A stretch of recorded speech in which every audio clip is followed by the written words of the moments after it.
네, 2부 시작해 보도록 하겠습니다. 지금 저희가 점심을 먹고 오자마자 바로 촬영을 해가지고 사실은 지금 좀 텐션도 낮고 좀 졸렸어요. 괜찮으셨어요? 저는 중간에 한번 동공이 살짝 네, 사실 졸렸어요. 사실 그래서 1부 때 뭐라고 하는지 모르겠는데 진짜요? 거의 연습한 상태로 말씀하시는 거예요. 근데 뭐 잘 된 것 같아요. 근데 예. 2부에서는 그 또 서초동의 오피스텔에 대해서 관심들이 많으세요. 또 신규 분양도 많이 하고 있고. 그쵸. 근데 거기가 뭐 전월세 같은 게 뭐 잘 될까? 막 모텔촌 아닌가? 막 이런 또 시선도 많고. 그 전에도 살짝 저희가 얘기했었는데 여기 어떤지. 근데 지금은 어떤가? 이런 거에 대해서 좀 궁금해할 것 같아요. 매매나 뭐 전월세 시장 기존에 있는 오피스텔들이나 이런 것들 일단 요거부터 먼저 이야기해보고 신규 분양하는 것들 요즘 또 추이 어떤지에 대해서 한번 또 여쭤보도록 하겠습니다. 첫 번째로 최근에 서초동 오피스텔들 분위기요? 네.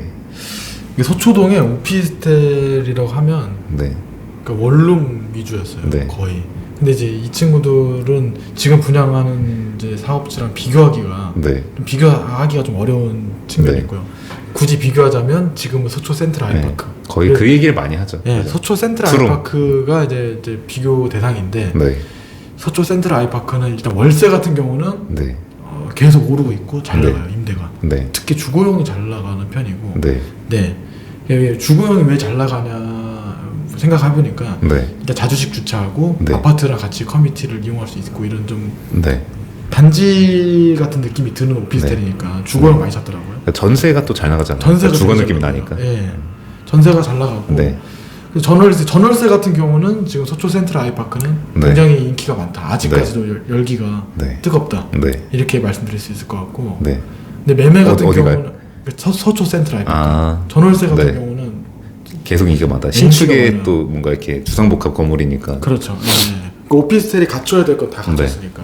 뭐 주차 편리하고, 부대 시설 편리하고, 뭐 이런 아파트랑 보안 이런 것도 괜찮고. 그래서 이제 그 주변에 또 그 대체할 만한 상품이 없어요. 투룸 오피스텔 같은 게 없어요. 강남역까지 가야 되니까. 그래서 이제 많이 찾으시고. 근데 문제는 이제 중요한 건 이제 매매잖아요. 매매가를 얼마나 끌어올릴 수 있는가. 근데 지금 현재 뭐 실거래된 거는 최근에는 없거든요. 근데 사람들이 이거 거래 끊겼다. 이거 거품이다 이렇게 생각할 수 있는데 그게 아니라 지금 아직 2년 차가 도래하지 않았어요. 이런 2년 차가 아직 도래하지 않았다 보니까 지금 월세에 맞춰져 있는 이제 호실들은 갭이 엄청 크잖아요. 그러니까 이제 못 들어오는 거고 이 임차인들이 나가고 이제 공실 상태에서 매매가 이루어진다든지 아니면 주인 임대인들도 이제 뭐 임대인들이 아니고 이제 소유주들도 지금 실거주하고 있는 분들 굉장히 많거든요. 투룸은. 그분들이 2년 차가 다 도래해야 그때 이제 물건이 나올 것 같거든요. 그 2년 차가 이제 곧 다가오는 거죠. 그렇죠. 올 하반기로 봅니다. 올 하반기에 실거래가 많이 찍힐 것 같아요. 그러니까 지금 상황을 정리를 해보면 여기 서초 센트럴 아이파크 오피스텔에 투룸이 있는데 이게 지금 호가가 14억, 15억 막 이래가지고 그 인근에서 분양하는 이제 그런 분양 사업지들에서 그걸 자료로 많이 이렇게 갖다 써요. 근데 실거래 가격은 뭐 9억 얼마까지가 이제 끝인 거죠. 그래가지고 좀 괴리가 있는데 사실은 또 9억 얼마 거래된 게 되게 오래전 거래예요. 그렇죠. 2021년도 초반? 그래서 지금의 이 가치가 어느 정도일까에 대해서 그냥 추측만 있는 거죠. 추측만.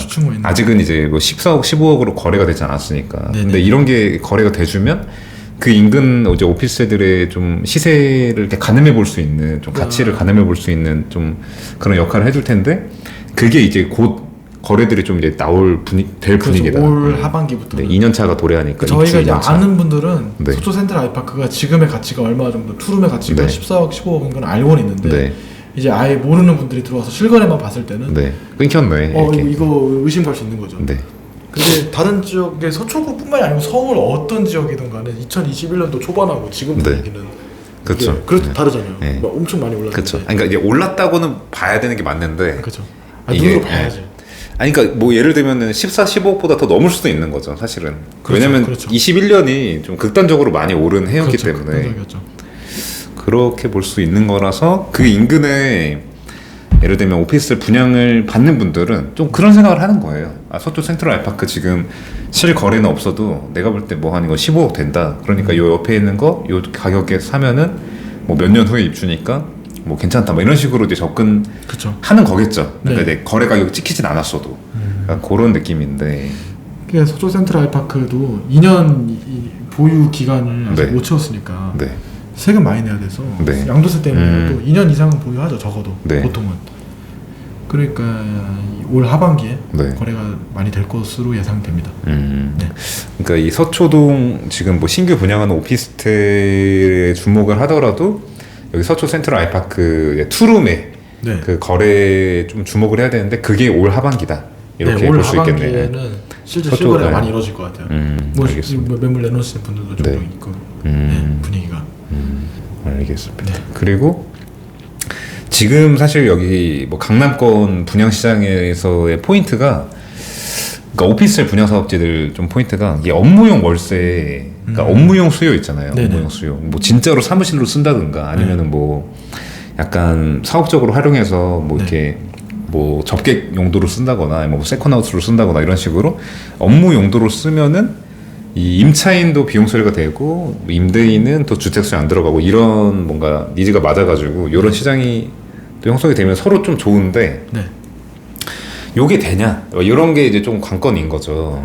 그래서 여기 뭐 강남 대로변 같은 데는 이제 그런 게 좀 유리하다고 보고 강남 다주택자들이 좀 많이 접근을 하고 있고, 근데 예를 들면 최근에 뭐 분양하고 있는 인시그니아 반포 같은 거는 약간 주거용 위주. 그러니까 나중에 전세는 엄청 잘 나갈 것 같은데 그래도 업무용 수요 바라보고 계획 짜는 건 조금 비효율적일 것 같은 느낌이 약간 있는 거죠. 그래서 주거용보다는 그러니까 주거용 느낌. 주거용 느낌이 더 강하니까. 주거용 느낌이 약간 좀 약하긴 하죠. 반포 같은 경우는.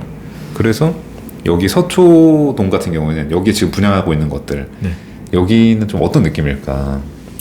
그러니까 서초동은 정말 반반이에요. 하이브리드라고 보시면 됩니다. 업무도 있고 주거도 있고. 반포는 극단적인 주거 지역이고 그 다음에 뭐 저기 강남 대로변은 극단적인 업무용 단지라고 하면 여기는 진짜 완전히 하이브리드 반반이거든요. 주거용으로 지금 현재는 주거용으로 이용하시는 분들이 한 6, 7 정도 되고 한 30% 정도가 업무용인데. 그래도 많네요, 비율이. 그런데 지금 이제 정보사 부지가 개발이 되고 그러니까 업무 단지로 완전히 4차 산업의 허브 개발 단지가 되면 그때는 업무용 비율이 더 늘어날 것 같아서 그때는 50대 50 맞춰지지 않을까 싶습니다. 근데 그 정도 되면 진짜 굉장히 양호한데. 그러면 이런 건 어때요? 그러니까 업무용으로 임대로 놨을 때랑 주거용으로 놨을 때 좀 뭔가 월세 차이가 있다거나 똑같나요? 아니요. 업무용이 이제 부가세 10%만큼 더 내야 되니까 10%, 15% 정도는 좀 더 저렴한 편이죠. 업무용이 저렴하다. 왜냐면 이제 부가세를 포함해서 내야 되기 때문에 당연히 부가세 10%가 환급 받는 거지만 그래도 10%만큼 있으니까 예를 들면 뭐 주거용은 월세가 뭐 한 200이다. 그러면 업무용은 180에 나오는 거죠. 그러니까 시장이 뭔가 여기 서초 센트럴 아이파크 오피스텔 같은 경우에는 이제 그런 게 좀 잘 형성이 되어 있지 않나요? 왜냐면은 이게 부가세를 더 내도 그러니까 부가세는 없는 돈이고 오히려 이제 비용 처리가 되는 거라. 비용 처리가 사실은 더 싸야 될 이유는 없는 건데 더 업무용 월세가 이제 주거용보다 더 싸야 될 이유가 없는 건데. 그러니까 수요가 아무래도 주거용이 더 많다 이렇게 볼 수 있겠네요. 그렇죠. 주거용이 한 7, 지금 업무용이 3. 요 정도인데 같은 호실이라고 봤을 때 주거용이 조금 더 세다 월세가. 근데 이제 정보사 부지 개발되고 자꾸 제가 맨날 정보사 부지 하는데 이 정보사 부지가 개발 계획이 없었으면 서초 3동은 공급 과잉이에요. 그러니까 공급 과잉이면 이제 문제가 심각해지는데 사람들이 이제 자꾸 물어보는 게 여기 너무 많이 짓던데 이거 감당되나요? 이게 제일 많긴 많지 않나요, 근데 이게 첫 번째 포인트인데 여기는 지금 공급이 문제가 아니고 동네 분위기 자체 인식을 바꾸는 게 먼저. 그렇죠. 그게 바뀌려면 단지 하나가 끌어올리기가 힘들어요. 오히려 그리고 아예 그냥 뭔가 주거 타운처럼 돼버리면 더 나을 수도 있을 것 같긴 해요. 지금처럼 막 모텔이랑 섞여 있으니까. 맞습니다.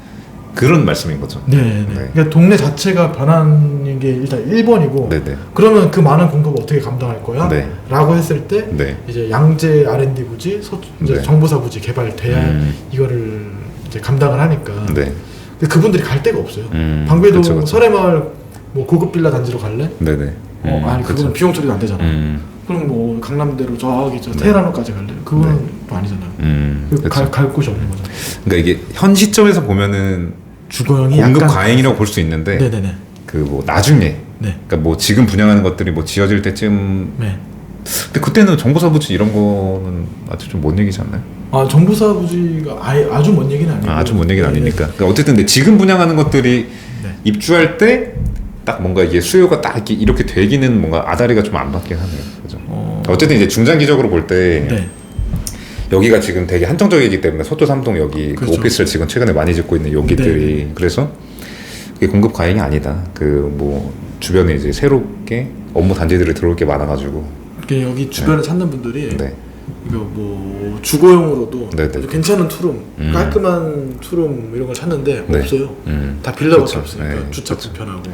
그러니까 이게 조금 젊은 고소득자라고 해도 뭐 반포 있는 아파트 살 것도 아니고. 그렇죠. 거기 그러니까 오피스텔 뭔가 이런데 좀 뭐 빌라 뭐 이런데 거주해야 되는데 여기가 그나마 좀 가까운 데 중에 좀 이렇게 신축 오피스들이 모여 있는 단지가 되는 거죠. 나중에 이제 그 사람들 입장에서 볼 때 뭐 강남이나 뭐 여기 막 선릉 이런 데까지 가는 건 머니까. 멀죠. 네, 그렇기 때문에 이제 수요에 대한-거나 거기 뭐 인식이 바뀌고 이런 거에 대해서는 근데 이미 많이들 좀 공감하고 있을 것 같아요. 왜냐하면 이제 거기가 새로운 신축 건물들 막 들어서고 모텔들 없어지고 이렇게 된다. 그래서 좋아질 것 같아. 그 주변에 호재도 많고 좋아질 것 같은데. 그건 첫 번째 의문이 해소가 됐다 그래도 지금 분양하는 것들이 저 가격이 메리트가 있을까? 약간 이제 예를 들면 그러니까 이런 거죠. 비슷한 가격이라면 그러니까 강남 대로변에 있는 거를 사러 가는 게 낫지 않을까? 이래서 이제 지금의 결과라고 볼 수 있을 것 같아요. 예를 들면 그 전까지는 좀 비슷했거든요. 이게 가격이. 그러니까 그 서초 3동에 분양하는 것들이나 강남 대로변에 뭔가 분양하는 뭐 1.5룸, 2룸 막 오피스 이런 게 많았잖아요. 네, 그렇죠. 그래서 뭔가 아무래도 좀 그런 생각을 많이 했던 것 같아요. 그런 상황이었는데 지금은 또 시간이 지나기도 지났고 이런 상황이어서 서초 3동은 그러니까 이제 강남 완전히 저기 청담이나 저기 도산대로 쪽에 비해서는 아무래도 하이 리스크인데 하이 리스크. 그러니까 그 이제 전통적인 투자자들 입장에서 봤을 때는 그만큼 근데 하이 리턴이기 때문에 투자의 자산 포트폴리오를 짤 때 강남에 이제 오피스텔 정도 한두 개 투자하신 분들한테는 오히려 이쪽에 배팅하기는 괜찮다고 보는 거예요. 저는. 그러니까 사실 지금 입장에서는 하이 리스크라고 생각하실 수 있을 것 같아요. 그 주변 분위기가 아직 인프라 구축이 다 안 됐다는 느낌 많이 받으니까. 근데 이제 이미 강남에 오피스텔 투자하신 분들이 또 강남에 또 같은 데다 투자하는 것보다는 조금 이제 좀 다른 지역을 알아본다면 서초 3동이 그 적합한 좀 포인트가 아닐까 싶어서 뭐 예를 들면 내가 무주택자거나 뭐 오피스텔 투자 한 번도 안 해본 분들이 서초동에 바로 투자한다? 이런 분들은 좀 드물 수는 있어요. 근데 강남에 투자하신 분들은 오피스텔을 이제 그럼 그 다음 지역은 어디 알아보지? 라고 했을 때 서초 3동이 괜찮은 포인트가 될 수 있죠. 왜냐면 이렇게 조금 포트폴리오를 짤 때 분산 투자를 한다고 가정을 하면 서초 3동이 훨씬 더 이미 뭐 그 상승 폭으로만 봤을 때는 서초 3동이 훨씬 클 것이다 라고 봅니다. 그러니까 어쨌든 뭐 같은 면적 대비 강남 대로변보다는 싼 게 당연하니까 싸니까 상승 폭으로 볼 때 근데 그런 만약에 뭐 불신이나 이런 저런 아니 불신은 아니에요. 근데 뭐 그러니까 그거에 대해서 이제 거기가 좋아진다. 이거는 아마 해소가 된 분들이 많을 것 같아요. 근데 그러니까 지금 분양하는 것들이 그런 가격 메리트가 있을까? 차라리 그러니까 예를 들면은 뭐 서초 센트럴 아이파크 오피스텔을 그냥 사는 게 낫지 않을까? 뭐 이런 생각이 들 수 있는 거죠.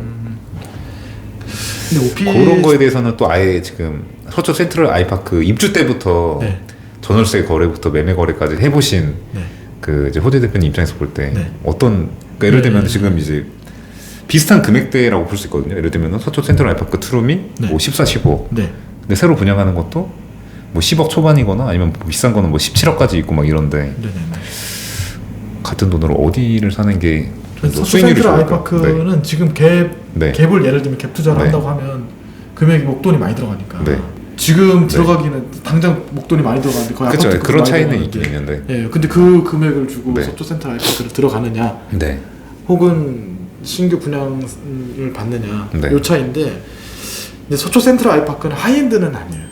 아니죠. 그냥 주거용 오피스텔이죠. 주거용 오피스텔이. 그렇기 때문에 오히려 완전 똑같은 제 서초 센트럴 아이파크를 똑같이 모방해서 새로 신규 분양 사업지를 만든다 라고 했으면은 그냥 서초 센트럴 아이파크에 투자하는 게 어떻게 보면 더 안전한 투자일 수는 있죠. 뭐 대신에 목돈이 좀 많이 들어간다는 게 좀 단점인데 근데 그런 게 아니라 지금 신규 분양지들이 좀 각각 개성을 지금 많이 살리고 있잖아요. 네. 그런 걸로 봤을 때는 서초 센트럴 아이파크도 네. 그 한 5년 뒤면 벌써 한 7년 차가 되는데 오피스텔은 또 신축에 민감하니까. 네. 그래서 잘 살펴보시고 뭐 구조라든지 네. 좀 또 입지라든지 이런 게 네. 센트럴 아이파크랑은 좀 다른 느낌이다라고 생각하면 네. 분양을 받는 게 더 유리하지 않을까 싶어요. 아. 네. 지금 또 되게 공격적인 의견 주셨네요. 근데 보통 거기 인근에 계신 네. 그 중개사 사장님들도 좀 그 호재 대표님하고 비슷하게 보시나요? 아니면은 좀 갈리나요? 그게 신규 분양하는 것들에 대해서 내부적으로는? 그러니까 서초 센트럴 아이파크는 네. 이제 투룸이 독보적이었어요. 지금까지는. 네. 왜냐면 주변에 대체제가 없어가지고 네. 원룸은 상대적으로 많았거든요. 네. 근데 투룸이 없다 보니까 지금 엄청난 프리미엄을 누린 건데 네. 이제 다른 여기 주변 중개사분들은 네. 아무래도 이 서초 센트럴 아이파크 투룸 투자한다 그러면 말리진 않을 거예요. 다들 뭐 분위기는 네. 네, 매수하라는 쪽일 것 같고. 네. 근데 어쨌든 좋은 건 맞으니까. 네, 어쨌든 좋으니까. 네. 근데 이제 그 CD가 수요 많은 거 눈으로 봤고. 네. 근데 목돈이 많이 들어가잖아요. 지금 갭 투자하려면 6억은 들어가. 그러니까 동일선상에서 비교하는 게 조금 안 맞다 이런 말씀인 것 같아요. 지금 신규 분양하는 것도. 네네네. 분위기가 약간 다르고. 근데 그것도 실패하는 투자는 아닌데 뭐 누가 어떤 게 더 좋냐라고 따졌을 때는 저는 넣는 투자금이 적은 분양이 신규 분양 상품이 오히려 투자 수익률적인 면에서 수익률로 더 높을 것 같다. 네네네. 여긴 이미 프리미엄 붙은 상태잖아요. 여긴 앞으로 붙을 거 예정이고. 네. 그러니까 알겠습니다. 그게 낫지 않을까 싶어요. 네. 너무 팔이 안으로 굽는 거예요. 아니 저는 아니 이건 안으로 굽는 게 아니구나. 그죠? 센트럴 아이파크를 많이 오히려 매도를. 그러니까 저는 사실 서초 센트럴 아이파크 조금 그쪽으로 이렇게 긍정적으로 생각하실 줄 알았는데. 저는 이제 시드가 있으면 네. 안정적으로 내가 투자를 하겠다. 네. 나는 좀 목돈을 많이 넣고 네. 주거용으로 투자하겠다. 네. 그런 분들은 서초 센트럴 아이파크 투룸은 안정적인 투자죠. 네. 근데 이제 갭이 크니까. 네. 알겠습니다. 그러니까 요 정도까지만 얘기를 해도 이게 지금 서초동 여기 오피스 신규 분양하는 것들이 워낙 또 광고도 많이 하고 있고 이러니까 또 이렇게 관심 갖고 들여다보려고 하는 분들이 또 최근에 또 전화도 많이 와요. 문자도 많이 오고 여기 있는 그 분양 사업지들에서. 그래서 이제 들여다보시는 분들이 그치 이제 말한 거대로 뭐 서초 센트럴 아이파크는 솔직히 지금 내가 고려 대상이 아니야. 아예 투자금이 그러니까 지금 내가 초기 투자금 한 뭐 2억 아래 뭐 1억 초반 막 이렇게 보고 있는데 아예 고려 대상이 아니야. 근데 지금 분양하는 것들이 좀 워낙 많으니까 뭘 봐야 될지 모르겠다. 이런 생각을 많이 할 것 같아요. 좀 혼란스러울 것 같아요. 그래서 그 내용은 또 다음 시간에 오늘 사실 후대 대표님이랑 일이 있어서 만난 건데 지금 시간이 다 됐어요. 저희가 약간 1부를 좀 너무 길게 찍어서 지금 2시에 약속이 있는데 지금 1시 50분이 다 돼가가지고 2부 다음 시간에 한번 또 그러니까 서초동에 있는 이제 분양사업지들 비교 분석하는 내용으로 한번 돌아올 수 있겠죠? 네, 투자자 성향별로 디테일하게 분석하는 거. 알겠습니다. 오늘 영상 여기서 마무리해 보도록 하고 오랜만에 출연하셨으니까 소감 한 말씀 해주시면. 근데 매번 여기 박대현 대표님 만나서 새로운 정보 많이 얻어가는 거 같고 제가 뭐 중개만 많이 하다 보니까 이런 오피스텔 시장이라든지 이런 거에 대해서 트렌드를 읽기에는 다른 대표님들 많이 만나고 해야 되는데 여기 채널 출연할 때마다 연락들이 많이 와요. 진짜요? 생각보다 연락들이 많이 와요. 여기 실제로 투자하신 분들 확답을 듣기 위해 잘한 거 맞나요? 이런 질문들 많이 오시는데 저는 언제든지 편하게 연락 주셔도 되고 연락 많이 주셔도 되고. 알겠습니다. 마무리해 보도록 하겠습니다. 감사합니다. 네, 감사합니다. 수고하셨습니다.